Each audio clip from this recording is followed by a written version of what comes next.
একে একে জি বাংলা নিয়ে আসছে নতুন সব কনসেপ্টের ধারাবাহিক, ফলে ছেঁটে ফেলছে কম টিআরপি দেওয়া ধারাবাহিককে। সম্প্রতি 3 মাসেই শেষ দিনে শুটিং করেছে দুর্গামণি, যা নিয়ে ক্ষোভ প্রকাশ করেছেন মানালি। যাই হোক, এবার যে ধারাবাহিকের শেষ হবার কথা সামনে এলো সেটা জানলে অনেকেরই মন ভাঙবে। আগের বছর সেপ্টেম্বর মাসে আরম্ভ হয়েছিল আনন্দী, নিনি চিনিজ মাম্মা প্রোডাকশন হাউসের প্রথম ধারাবাহিক।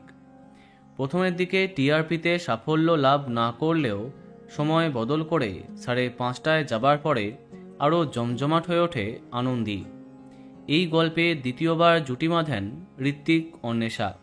টিআরপিতেও জয়লাভ করছিল, কিন্তু হঠাৎ বেশ কদিন ধরে আনন্দী শেষ হবার চর্চা উঠে আসছিল। অবশেষে যখন আপকামিং ধারাবাহিক কুসুমকে বিকেল 5:30টায় দেয়া হলো, তখন আনন্দী শেষ হবার চর্চা আরও সামনে এলো। তাহলে কি সত্যি বিদায় নিচ্ছে আনন্দী?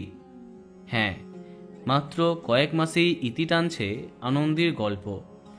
বিকেল 5:30টা সময়েতেও শেষ হবার সম্ভাবনা সবচেয়ে বেশি। তবে অল্প কদিনের জন্য রাতের দিকে, অর্থাৎ 9:30 থেকে 10টা সময় যেতে পারে, কিন্তু সেটাও খুব একটা বেশি দিনের জন্য নয়। শেষ হচ্ছে সবার প্রিয় আনন্দী। এই বিষয়ে তারকাদের প্রশ্ন করলে তাদের মুখে কুলুপ। দেখা যাক শেষ দিনে শ্যুট কবে।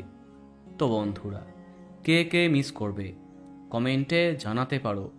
আর এই রকমই আরও অনেক ভিডিও পেতে সাবস্ক্রাইব কারেন্ট বস। ধন্যবাদ।